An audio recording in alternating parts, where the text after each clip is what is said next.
JRC నుండి ఇవాళ morning food dot company నుంచి మనకు ఒక ట్రైనింగ్ ప్రోగ్రామ్ ఉండింది. ఫుడ్ ఎలా తయారు చేయాలి, మనం ఒక వెజ్ బైట్ ఎట్లా తయారు చేయాలి, ప్రోటీన్స్ ఎట్లా తయారు చేయాలని అది మన గ్రేట్ లీడర్ శ్రీ ధర్మేంద్ర పటేల్ గారు అటెండ్ అయ్యారు. అటెండ్ అయిన తర్వాత నాకు ఫోన్ చేశారు, ప్రవీణ్ భాయ్ मैं देखा हूँ ये अपन बताएंगे లైవ్ బనాకే అని చెప్పడం జరిగితే నేను నా రిలేటివ్ ఇంటికి వెళ్ళి సార్ని తీసుకెళ్ళాను. అక్కడ ప్రోటీన్స్ తయారు చేసామండి. Proteins fry and veg bite curry కుక్కర్లో వేసి చేయించారు సార్.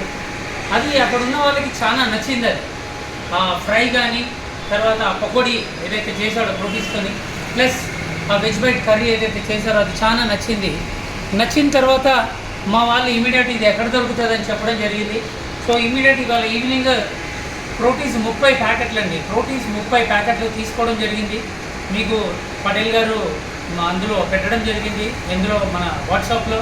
సో నాకు నచ్చిందండి. సో ఇలాంటిది మనం ముందుకు తీసుకెళ్తూ ఉండాలా, సేవ్ యానిమల్ మీద మనం పనిచేయాలా.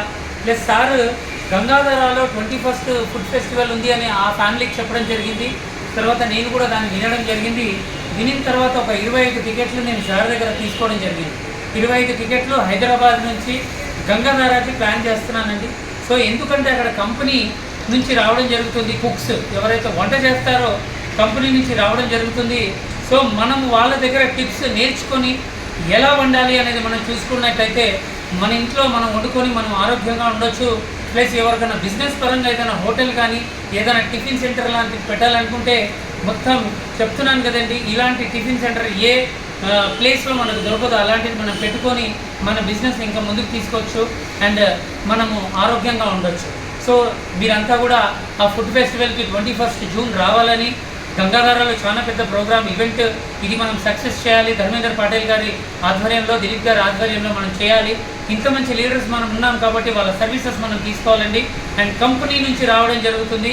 సో మనం దీన్ని ఎట్టి పరిస్థితులలో సక్సెస్ చేసి మన గ్రోత్ని మనం పెంచుకోవాలని ఆశిస్తూ థ్యాంక్ యూ. జై ఆర్సీ.